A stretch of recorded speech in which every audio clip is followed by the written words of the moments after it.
Halo guys, kembali lagi di Babisik Channel. Belajar biologi semakin asik tentunya bersama Kak Edi. Nah, kali ini Kak Edi akan ngebahas materi, bukan materi sih, sorry, tentang soal metabolisme. Jadi ini adalah soal dari salah satu murid privat Kak Edi ya. Jadi dia baru aja ujian tentang bab 2 yaitu metabolisme. Jadi kita bahas atau mereview soal-soal yang ada di ujiannya dia. Mungkin beberapa di antara kalian juga bakal menemukan soal yang sama ya dengan soal-soal metabolisme yang akan kayak dibahas kali ini. Kakak yakin mungkin sekitar ya 75% sampai 80% pasti soalnya kayak begini doang gitu ya. Jadi coba ditonton sampai habis. Sayang loh beneran yang nonton cuma skip-skip doang ya. Berarti dia nggak niat tuh nontonnya ya. Oke, sebelum kayak dimulai jangan lupa bagi kalian yang belum berlangganan yuk klik tombol subscribe-nya dan jangan lupa untuk berikan tombol like ya dan bila kamu suka silakan share video ini nanti ke banyak teman kamu ya biar kamu dan teman kamu makin pintar biologinya ya. Oke, langsung aja. Kita bahasnya satu-satu ya, satu-satu. Salah satu hal yang terjadi pada proses kehidupan adalah penguraian. Jadi kata kuncinya di sini adalah penguraian, urai, bongkar gitu kan. Berarti kalau bongkar itu siapa? Kata ya kan. Kan ngapalnya cuma ana sama kata. Ana itu susun, kata itu bongkar. Jadi jawabannya yang katabolisme gitu guys. Gampang ya. Nomor 1 ya masih gampang. Lanjut, nomor 2. Perhatikan gambar enzim dan substrat berikut ini. Mekanisme kerja enzim berdasarkan gambar tersebut di atas, maksudnya kan gambarnya di bawah ya. Pokoknya gambar tersebut deh gitu ya. Coba kamu lihat dengan seksama. Kerja enzim itu kan cuma ada 2 ya. Ada yang lock and key. Kalau lock and key itu kan dia udah cocok nih, jodoh. Ada yang induced fit ya, induced fit atau di penyesuaian. Kamu lihat deh gambarnya. Ini substratnya nih, ada 2 substratnya mau berdekatan dengan enzim. Gambarnya apakah sama? Nggak sama kan, ini lebar. Mau ditempeli sama yang cuma segini doang. Ini berlikuk-likuk banyak, ini cuma likuk juga tapi beda likukannya ya. Kok bisa mereka nempel kayak gini nih? Kenapa bisa? Ya karena mereka bisa menyesuaikan. Siapa yang bisa menyesuaikan? Yaitu sisi aktif enzim punya sifat menyesuaikan bentuk substrat. Itu guys, simple. Berarti dia menggunakan teori yang induced fit. Mana yang menyesuaikan? Kata-kata menyesuaikan. Nih. Sisi aktif enzim dapat mengalami perubahan bentuk sesuai dengan bentuk substrat. Mengalami perubahan bentuk sesuai penyesuaian. Nah, ini jawabannya gitu. Enak ya. Jangan kemana-mana pikiran kalian ya. Jadi jangan berkeliaran pikirannya. Lanjut, nomor selanjutnya. Berikut adalah percobaan enzim katalase ya. Dapat disimpulkan enzim bekerja optimal ketika, ini percobaan enzim katalase nih katanya. Nah, maksimal pada saat kapan? Ya lihat aja yang ini apa ini? Yang plus-plusnya banyak. Ini kakak gedein ya. Ini plus 3 nih di sini. Kalau 37 derajat, plusnya 3 nyala api 3 gitu ya. Kemudian ini kalau H2O2 tambah hati, inilah hasilnya. Kalau yang ini H2O2 tambah jantung, hasilnya kan banyak negatif tuh. Kenapa banyak negatif? Ya karena H2O2 memang paling banyak diproses di hati karena hati mengandung enzim katalase. Berarti harus menggunakan kata-kata 37 derajat Celcius dia maksimal. Mana yang ada 37-nya? Cuman ini kan. Ya udah langsung aja. Atau mau dibahas lebih lanjut, boleh. Ini lihat nih, netral asam basa, digedein dikit ya. Jadi nanti kamu lihatnya atau kakak giniin deh, biar gak ribet. Ada. Nih, kelihatan nggak? Nah itu ya, jadi ada netral itu juga banyak tuh. Nih ada gelembungnya, nyala api juga ada. Berarti dia kalau netral pH-nya berapa? 7 kan. Lihat kembali lagi. Apa jawabannya? Aduh, kok ribet ya? Wait. Nah, coba lihat tuh. Maka jawabannya yang mana? Ya udah pH 7 kan pH netral. Suhu 37 tadi berapa dia? Bagus. Ya udah jawabannya yang itu. Gitu aja, orang tinggal lihat tabel doang mana yang plusnya banyak ya kan. Simple. Lanjut, perhatikan tabel. Percobaan untuk mengetahui pengaruh suhu dan pH terhadap reaksi kimia. Ya lihat aja kalau dia naik berarti bagus ya kan. Kalau dia turun nggak bagus. Mana yang bagus? Ini 6 sama 8, 6, 7, 8. Ini kan ngomongin pH nih. Jadi yang dari sini sumbu X ini pH ya. Diperhatikan pH. Kalau yang sumbu Y itu menunjukkan suhu. Suhu berapa dia bagus? Ya inilah ditarik lah. Kayak kamu belajar matematika loh, membuat grafik itu gimana? Ini kan, berapa tuh kira-kira? Di tengah-tengah kan, 37 itu berarti. Ya udah, berarti di sekitar suhu 37 derajat, nanti dia bagus. Dan pH-nya sekitar 7 juga bagus. Mana tuh kira kurang lebih? Sorry kok 37 sih, 30 sama 40 itu berapa tengahnya? 35 ya. Berarti 35 nih. Ini suhunya bagus di suhu pertengahan antara 30 sama 40, 35 ya. Berarti 35 di sini. Mana yang ada 35-nya? Ini 35, 35, lagi 35. Tuh ada 3 tuh. Berarti yang 2 jangan diomongin ya. Coret gitu. Dan pH-nya 678, paling baik di pH 7. Mana tuh pH 7? Kalau ini kan pH 6 sampai 7 doang. Sedangkan ini kan rentangnya kan 6, 7, 8, maka 6 sampai 8. Gitu guys. Ini nih lihat yang A. Pada suhu di atas 35 derajat Celcius, enzim mengalami denaturasi. Itu bukan kesimpulan, cuman kejadian, jadi jangan dijawab. Terus kalau yang C, kenapa dia 67? Salah, gara-gara di sini gambarnya lihat deh. Kan ini rentangnya 6, 7, 8. Kalau cuma 6, 7, berarti 7, 8 salah dong. Ya enggak lah. Berarti jawabannya harusnya 6 sampai 8 yang ini. Lihat gambar doang guys. Lanjut. Tahap katabolisme glukosa atau respirasi sel adalah, nah ini agak-agak ribet nih. Kayaknya sih cuma sebagai pengecoh doang ya. Pokoknya ending dari katabolisme atau respirasi sel apa? Transfer elektron kan? Harus yang di ending transfer elektron. Yang ini salah, karena yang di ending Krebs. Salah. Udah langsung. Ketemu jawabannya. Jawabannya yang E ya, karena di endingnya itu pasti elektron. Kayak gitu. Transfer elektron. Mau di sini bingung kalian kan. Pokoknya ending sama awalnya aja dihafal. Endingnya kan awalnya kan glikolisis, glukosa. Harus ada glukosa syaratnya kan. Syaratnya awalnya harus glukosa nih. Nah, itu udah cuma antara C sama E harusnya. Awalnya yang benar cuma C sama E, tapi ending yang benar cuma E. Ya gampang banget ya. Siklus Krebs menghasilkan molekul-molekul. Siklus Krebs itu ada 2, 2, 4, 6. Aduh, mati lagi tintanya. Aduh, wait. Nah, 2, 2, 4, 6. 2 ATP, 2 apa? 2 FADH, 4 CO2, 6 NADH. Di sini kan nggak ada ngomongin ATP, berarti kita fokus sama yang FADH, CO2, NADH. CO2, NADH, FADH. Nah ini, gitu. Ini ada di video KD metabolisme ya, cara menghafalnya. Jadi kalau mau tahu cara menghafalnya, lihat dong video KD yang metabolisme ya. Biar kalian langsung hafal. Lanjut. Katabolisme karbohidrat mengalami sejumlah tahapan, diantaranya yaitu glikolisis yang terjadi di dalam. Glikolisis doang yang mengalami tempatnya itu di sitoplasma atau di sitosol langsung aja.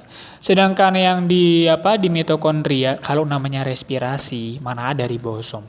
Ribosom nggak ada hubungannya dengan respirasi, cuman ada sitoplasma sama mitokondria harusnya. Gitu ya. Selesai. Enak ya guys soalnya, gak ribet. Kita lanjut guys. Kalau yang nonton skip, kasihan deh, nanti kamu gak paham. Oh ya ini lanjutannya begini guys ternyata, ribet ya. Nah ini, kelihatan gak guys? Perhatikan skema proses respirasi. Nomor 1, 2, 3, 4 cara berurutan adalah 1. Oh tinggal urutin aja. 1 itu apa, 2 itu apa, 3, 4 itu apa. 1 ini kan glukosa mengalami glikolisis menghasilkan apa? Asam pirufat. Jadi nomor 1 harus asam pirufat. Gitu dulu, kita seleksi dulu ya guys ya. Jadi jangan semua dibaca. Yang pertama harus asam pirufat. Ini salah gara-gara pertama sama asetat. Salah. Udah salah 3, tinggal 2 doang nih. Kita cek dong. Nomor 2 ini adalah asam pirufat diubah menjadi asetil-CoA. Ini kan proses berarti nomor 2. Prosesnya apa? DO. Asam pirufat DO. Udah dapat jawabannya. Ini salah berarti. Enak ya guys ya. Kan tahapannya udah tahu kalian ya kan. Glikolisis DO, terus siklus Krebs, transfer elektron. Udah gitu aja. Lanjut. Perhatikan data berikut ini. Oh, tinggal diurutin aja nih, ya kan? Apa kemarin urutannya? Glikolisis, tadi baru dibahas. DO, siklus Krebs, transfer elektron. Glikolisis 2, maka yang pertama harus 2. Kemudian endingnya harus, siapa endingnya? Transfer elektron 1. Bener ya? Awalnya 2, endingnya 1. Kemudian nomor 2, DO. DO itu nomor berapa di sini? DO. Mana DO? Nomor 4, berarti jawabannya yang C gitu. Nggak ada hurufnya sih di sini. Pokoknya yang ketiga deh gitu. Pada tahap dekarboksilasi oksidatif terjadi peristiwa asam pirufat jadi asetil-CoA. Yang tadi lagi nih mah. Lanjutannya ya. Lanjut, sumber utama penghasil ATP pada respirasi adalah tahap siklus Krebs. Tempat berlangsungnya dan jumlah ATP yang dihasilkan pada tahapan siklus Krebs adalah tempat siklus Krebs itu mitokondria. Jadi jangan ngomongin sitoplasma ya. Berarti yang ya udah mati 2, tinggal 3. Ini mah ketahuan banget jawabannya yang ini. Kenapa? Karena udah ketahuan di siklus Krebs tadi kan ada 2 ATP ya kan. Terus apa lagi? 2 NADH. Terus apa lagi? Sorry kalau udah 2 NADH sih. FADH. 6 NADH ini kan tadi. Ini dia jadi ATP kan. Ini diubah nih jadi 4 ATP. Kan 2 kali 2, 6 kali 3, 18 ATP. Gitu kan. Jadi berapa nih? 22 ATP. Jumlah ATP yang dihasilkan tahap siklus Krebs 22 ATP ditambah 2. Jawabannya 24. Ya, salah ketik nih gurunya. Harusnya jawabannya 24, Neng ya. Nah, jawabannya yang ini. Pokoknya mitokondria dan ATP-nya pasti banyak. Kalau ini dibilang di sini ATP paling banyak ya kan. Ngapain dibahas lagi ya kan. Gitu. Sorry. Wait. Tempat berlangsungnya dan jumlah ATP yang dihasilkan. Oh, jumlah ATP doang. Kalau jumlah ATP jawabannya 2 ya. Jangan ini. Jawabannya yang ini nih. Sorry. Nah, karena nanti FADH sama NADH-nya bukan di siklus Krebs dihasilkan, tapi di transfer elektron gitu ya. Lanjut. 3 hasil terpenting dari peristiwa glikolisis pada proses respirasi adalah ini udah kakak kasih cara ngafal nih di video KED yaitu aspinat, asam pirufat, nggak ada laktat. Asam pirufat, NADH, ATP. Nah, ini langsung dapat jawabannya. Yes, lanjut. Perhatikan langsung pertanyaannya. Proses yang terjadi pada respirasi anaerob. Respirasi anaerob itu tidak membutuhkan oksigen. Nomor 1 apa ini? Membutuhkan oksigen. Salah. Jadi nggak boleh di nomor 1-nya. Nomor 1 salah. Nomor 1 baca ini nomor 1. Membutuhkan oksigen. Itu kan aerob. Membutuhkan oksigen itu nama lainnya aerob. Di sini nanyanya apa? Anaerob. Oke? Lanjut. Anaerob produknya cuma ada 2 kalau nggak laktat yaitu etanol. Mana yang ada laktat? Perubahan asam pirufat menjadi asam laktat. Nih, nomor 5 benar ya. Nomor 5 nih, asam pirufat jadi asam laktat. Nomor 5, wajib ada nomor 5-nya. Mana yang nggak ada nomor 5-nya salahkan. Salah. Tuh, enak ya. Tinggal 45 atau 35. Kita cek 3 dan 4. Nomor 3, tidak melalui proses glikolisis. Salah. Fermentasi itu pasti melewati glikolisis. Maka jawabannya yang 45. ATP-nya kan 2. Pas ya, 45. Ini jawabannya. Lanjut, bagian X dan Y. Lama juga ya, udah 13 menit aja. Padahal udah pakai cara trik-trik. Perhatikan skema respirasi aerob yang ditunjukkan oleh X dan Y. Itu apa itu? Glukosa senyawa kakak bacanya ya, memang nggak jelas nih perinatnya. Glukosa atau senyawa dengan 6 atom C menjadi X melalui proses glikolisis. Ini berarti X ini asam pirufat lah berarti, ya kan? Yang tadi lagi nih mah diputar-putar. Berarti X itu asam pirufat. Udah salah 2. Terus yang Y ini hasil-hasil dari ini tadi, NADH, FADH dikumpulin gitu kan. Masuklah transport elektron. Berarti jawabannya yang mana guys? Yang ini dong. Ingat NADH, FADH itu dari semua tahapan dikumpulin. Kumpulin jadi bahan untuk transfer elektron. Diubah jadi ATP gitu. Yeay. 1 halaman lagi guys. Nggak nyesel yang lihat video ini sampai habis. Kakak doain kamu yang nonton sampai habis nilainya bagus, nilai 100 semua kalian. Amin. Tapi kalau nonton skip paling cuma dapat 60 nanti kalian. Makanya nonton video itu yang diperhatikan dengan benar ya. Perhatikan skema respirasi aerob yang ditunjuk oleh X dan Y.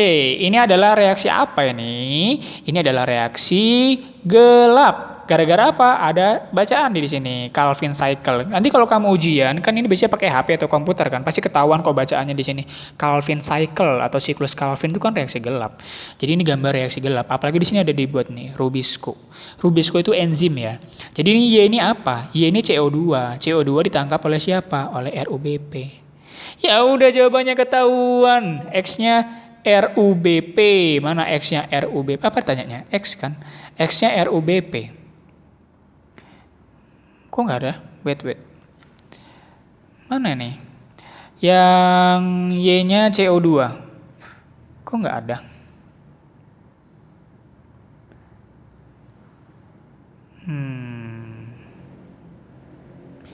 Wait. Ini kan siklus Calvin. CO2. Pokoknya ininya harus CO2. Yang Y CO2. Berarti ini harus salah. Asetil-CoA.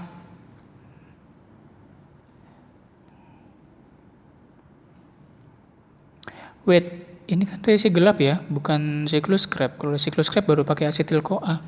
Nggak ada asetil-CoA. Sitrat sama CO2.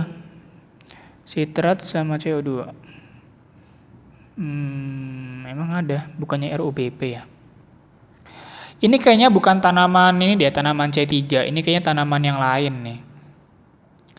Bukan oksaloasetat juga ya. Oksaloasetat itu nanti di pembahasannya di ini siklus Krebs. Kayaknya ini sih jawabannya malat ya, malat. Nanti apa itu namanya? Kok jadi malat sih? Asam oksaloasetat, sitrat, CO2.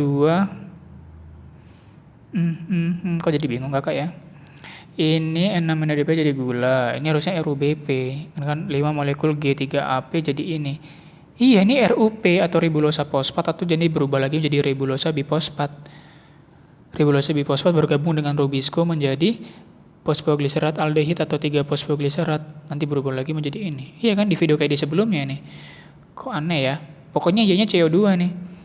Oksaloasetat, sitrat. Kita skip dulu ya. Kok jadi bingung kakak? Daripada habis waktu. Perhatikan gambar kloroplas berikut. Proses fotolisis dan fiksasi. Fotolisis itu adalah pemecahan air, itu reaksi terang. Kalau fiksasi CO2, reaksi apa? Reaksi gelap. Berarti reaksi terang di mana? Reaksi terang di grana. Grana itu tumpukan tilakoid, ini nih grana. Sedangkan gelap stroma, ini nih stroma. Maka jawabannya yang 2 dan 5. Lanjut, reaksi yang terjadi pada proses fotosintesis. Proses yang terjadi pada reaksi gelap. Reaksi gelap itu cuma ada fiksasi, reduksi, regenerasi. Lihat video KED yang sebelum ini ya, pasti ada penjelasan yang reaksi gelap. Fiksasi, berarti ada pengikatan. Reaksi gelap loh ya. Kalau ngomongin reaksi gelap, jangan ngomongin cahaya. Nih, nomor 1 ada fotolisis, salah. Satunya nggak boleh ada 1. 2, foto fosforilasi kan reaksi terang tuh. Nomor 2 juga nggak boleh. Yang ada nomor 2-nya salahkan. Nah, tinggal 35 sama 34. Fiksasi CO2. Nomor 3 ini ada fiksasi nih, fiksasi CO2. Benar ya, 3 ya. Kemudian nomor 4 terbentuk glukosa. Oh, udah benar jawabannya. Udah 34 jawabannya.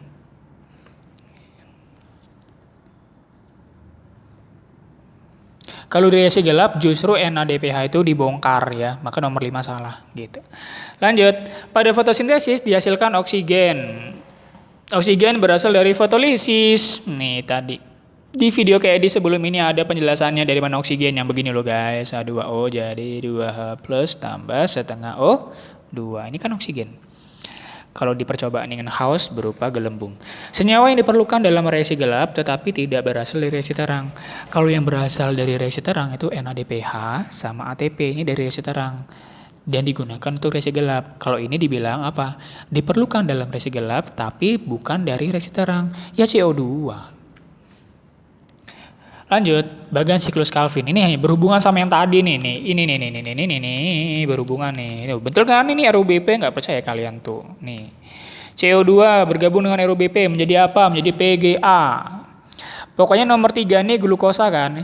Sebelum glukosa itu PGA-PGAL. Ini PGAL. Ada di video kayak tentang konsep fotosintesis, ada anabolisme, semuanya udah lengkap, udah kakak putar-putar ya. Silakan diputar-putar video kayak itu.